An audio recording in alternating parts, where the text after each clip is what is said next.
নবম শ্রেণীর ছাত্রী, কিন্তু আমি এখন যেটা বুঝতে পারছি যে আমাদের স্কুলে টিচার না থাকার কারণে না আমাদের পড়াশোনার একটা ক্ষতি হচ্ছে। ধরুন ইতিহাসের যে আমাদের স্কুলে একজনই টিচার, এবার একজনই টিচার মিলে একদম পঞ্চম শ্রেণী থেকে দ্বাদশ শ্রেণী পর্যন্ত টানাটা খুবই সমস্যার হয়ে যাচ্ছে, যে কারণে আমাদের পড়াশোনার একটা ক্ষতি হচ্ছে। এছাড়াও যে আমাদের ছুটির ব্যাপারটা বলবো, আমাদের ছুটিটা কিন্তু মানে এতটা বেশি হয়ে যাচ্ছে যার কারণে আমাদের সিলেবাস কমপ্লিট করতে পারছে না, যেটা আমাদের পড়াশোনার একটা ক্ষতি হচ্ছে। এগুলোই, মানে এছাড়া আর কিছু নেই, শুধু সমস্যাটা হচ্ছে টিচার নেই, এটাই হচ্ছে মেন প্রবলেম।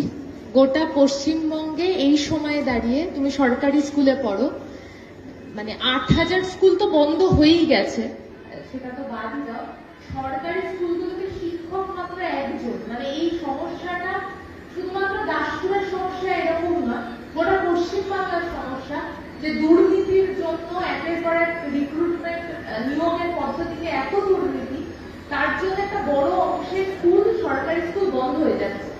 এবং সব থেকে বেশি এর ফলে মেয়েরা, মানে বাড়িতে স্বাভাবিকভাবে স্কুল বন্ধ হয়ে গেলে, কাছের স্কুল বন্ধ হয়ে গেলে দূরের স্কুলে আর পাঠাতে, মেয়েদেরকে পাঠানোর ক্ষেত্রে বাবা মা একটু ভয় পায়, এই সমস্যা হচ্ছে।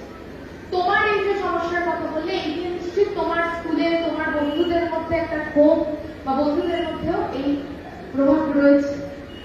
ঠিক আছে, ধন্যবাদ তোমাকে।